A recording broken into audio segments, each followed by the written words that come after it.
আজকে পৌষ সংক্রান্তি। আমাদের ওখানে একটা মেলা হয় উদ্যানপুরে উদ্যান দত্ত নামে একটা মেলা হয়, যেটা আমরা ছোট থেকে দেখে আসছি। আজকে সেটা হচ্ছে, তো খুব মিস করছি মেলাটাকে, কারণ ছোটোবেলা থেকেই মেলায় যাব এরকম করতাম। তো যেতাম মেলায়, বাড়ি থেকে কিছু টাকা দিত, সেটা নিয়ে যেতাম, ঘুরে ঘুরে চলে আসতাম। অনেক কিছু কিনতে ইচ্ছা করতো, কিন্তু কিনতে পারতাম না।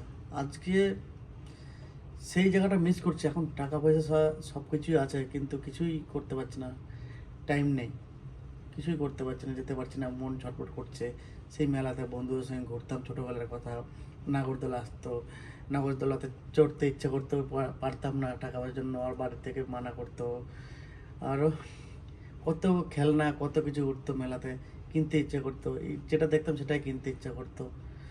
তো সেই সব স্মৃতিগুলো এখন মনে পড়ে। আজকে ফেসবুকটা খুললাম, খুলে দেখতে পাচ্ছি আমাদের ওখানে মেলা হচ্ছে, সবাই পোস্ট করছে, নতুন যারা ছেলেপেলে পোস্ট করছে, আর যারা বাড়িতে আছে তারা পোস্ট করছে, বন্ধু বান্ধব দাদারা। তো ভিডিও ছাড়ছে, ফটো ছাড়ছে। তো আমারও সেই শৈশবের দিনগুলো মনে মনে পড়ছে, যে মেলা গেছে, বন্দুক আসতো, বন্দুকগুলো ফোটাতে ইচ্ছে করছে, বন্দুকে বেলুনগুলো লাগানো থাকতো ওগুলো। তখন ওইসব ভীষণ মনে পড়ছে। হঠাৎ বসে বসে ফেসবুক ঘাঁটছিলাম, তো ফটোগুলো দেখলাম, মনে পড়লো সেই শীতকালের দিনে যেতাম বাড়িতে। বকাবকি করতো, বেশি রাত করবি না, তাও 9টা অবধি থেকে চলে আসতাম। আর এখন টাকা পয়সা আছে, কিন্তু সময় নেই, যেহেতু কাজ করছি ফ্যামিলির জন্য, আমার নিজের জন্য, নিজের একটা স্বপ্ন আছে। তো সেই সবের জন্য আজকে চলে এসেছি এখানে। তো এখন সব কিছু আছে, যে কিছু করতে পারছি না, যেতে পারছি না। হ্যাঁ, কখনো যদি টাইম পাই, আবার যদি যাই, ছুটি পাই, তো আশা করি মেলাতে যাব। তো তোমরা যারা আছো, মেলা দেখছো, দেখো, ভালোভাবে থাকো, আর উপভোগ করো। এই সময়গুলো চলে গেলে আর পাবে না, ঠিক আছে?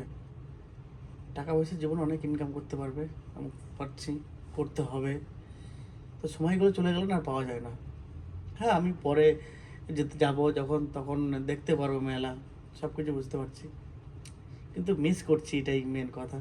তো তোমরা যারা মেলা দেখছো, মেলায় দেখো ভালোভাবে, শান্তভাবে, সবাইকে মিলে ঝুলে থাকো, ঘোরো, কেনাকাটা করো, সবাই ভালো থাকো। Thank you.